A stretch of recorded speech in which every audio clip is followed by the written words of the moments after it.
So kahapon nga po ay ating tinalakay ang ginawang kautusan ng Korte Suprema na nagtatakda po ng April 1, 2025 sa Baguio po gaganapin yung oral argument sa isinampa nating kaso, yung petition for certiorari and prohibition laban po dito sa anomalous, illegal, immoral, criminal, and unconstitutional 2025 budget. May advisory po ang Korte Suprema at marami po kasi nagtatanong sa akin, ano na raw ang nangyari doon sa tinatawag nating yung request po nating subpoena na hiningi po natin yung subpoena, na subpinahan yung kopya ng enrolled bill. At bukod po doon, humihingi din tayo na subpinahan sana ng Korte Suprema yung original copy of the General Appropriations Bill. Para po sa nagtatanong, sa magaganap po na preliminary conference sa February 2028, inatasan po ng Korte Suprema, dahil tayo po ay nag-file ng motion na mag-issue ng subpoena ducis tecum, ilabas po yung enrolled bill at ilabas din yung tinatawag nating kopya ng General Appropriations Bill. Ang utos po ng Korte Suprema ay isumite by personal service not later than February 24, 2025 at 12 noon. Ang inaatasan po nila dyan ay ang respondents, yung pong House of Representatives Bills and Index Service, yung Secretary General, yung Speaker of the House, at pati po siguro yung so yun po ang kautusan, ito po yung kautusan o advisory ng Korte Suprema na ilabas po ng mababang kapulungan yung original copy of the enrolled bill. At inuutusan din po sila na ilabas yung original copy of the 2025 General Appropriations Bill. Ito po yung kopya. Baka hindi malinaw, pakita ko lang ho dahil dito sa ating pahina.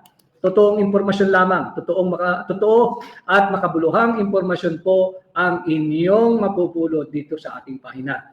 Bakit po tayo natutuwa kasama yung mga petitioners, kasama si Congressman Sid Ungap ng 3rd District ng Davao City at ang mga kilalang abogado na kasama kong petitioners.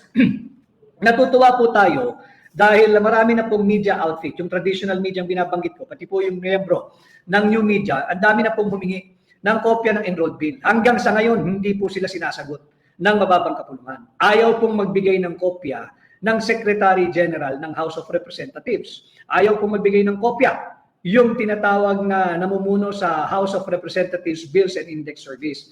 Ayaw po nilang magpakita ng kopya at sadyang pinahihirapan ang lahat po ng mga interesadong Pilipino na makita yung kopya nito. Bagamat last week ay doon po sa isa nating pagla-live, nabanggit ko po sa inyong lahat na sa ating pong pagsasaliksik, meron tayong nakita dyan sa archive section ng House of Representatives, na yun nga po ay blanco po yung pirma ng Speaker of the House. Blanco po yung pirma ng Senate President. Blanco po yung pirma ng Senate Secretary. At blanco po yung pirma ng Secretary General ng House of Representatives. Yan po yung nakita natin sa archive section ng House of Representatives. Ano po ang implikasyon nun? Pag sinabi po nating archive section, yan po yung taguan ng mga original na kopya ng mahalagang dokumento. Kung blanco at walang pirma, yung kopya ng enrolled bill, diyan po sa archive section na ating pong nakita ng ating research team last week, diyan sa archive section, ibig sabihin, wala silang maipapakitang enrolled bill na hinihingi ng Korte Suprema. Naiipit na po sila. Mahalaga ito, buti na lamang nagsaliksik yung ating team, tingnan natin kung meron silang mailalabas na kopya ng enrolled bill na pirmado ng Pangulo ng Pilipinas, ng Senate President, ng Speaker of the House, ng Senate Secretary, ng Secretary General ng House of Representatives. Dahil pag meron silang naipakitang dokumentong pirmado, lumalalim at dumarami ang mga krimen na nagaganap at kanilang ginagawa. Sapagkat wala akong makita roon. Hanggang ngayon, wala akong makita. We have yet to get a copy of whatever comment or pleading that they have filed, should they have filed anything. Wala pa ho tayong nakikita. Wala pa ho natatanggap ang ating mga abogado ng kopya ng kanilang komento, kagaya ng pinag-uutos ng Korte Suprema.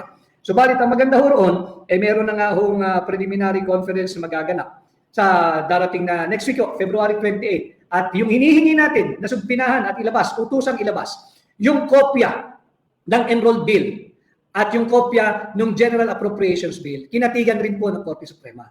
So dito nakikita natin, dahan-dahan tayo nagtatagumpay, bagamat 65% na po ng 2025 budget had been released by the Department of Budget and Management sa iba't ibang ahensya at departamento. Tinutuloy po natin ito para sa sambayan ng Pilipino. Whether what we're going to have later on is just a paper victory, at least we will be able to have legal and moral victory at hindi na tularan itong baluktot na pagpapasa ng budget sa ilalim ng Marcos administration. So maganda po ito, naiipit po sila, tingnan natin. Kaya ko po ito binabalangka sa ating pagla-live ngayon.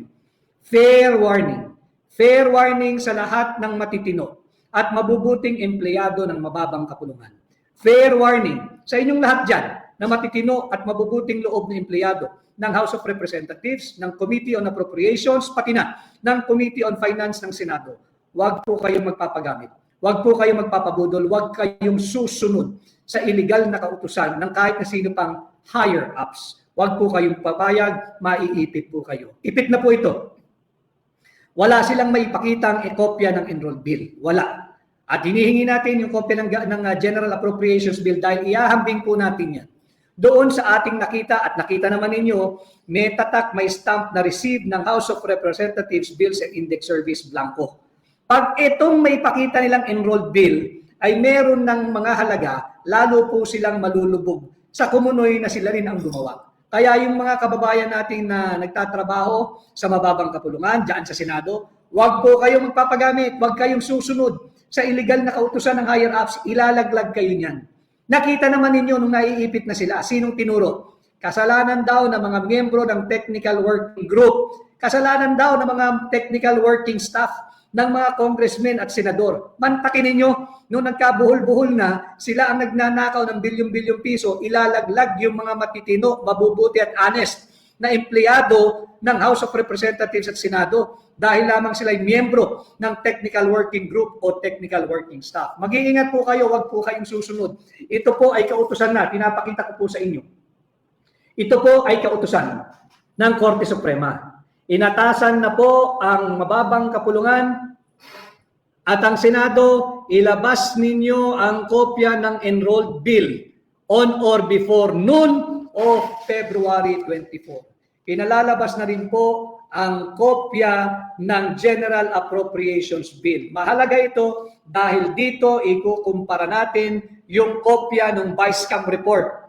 Yung Vice-Cam report na ratified, approved, signed, and filed before the House of Representatives Bills and Index Service na nagpapakita at ipakita natin panay blanco. 28 items blanco, nagkakahalagang higit kumulang ay 241 billion pesos. At speaking of yung tamang pagpapasa ng budget, kinakailangan patuloy natin ipaglaban ang karapatan ng sambayan ng Pilipino.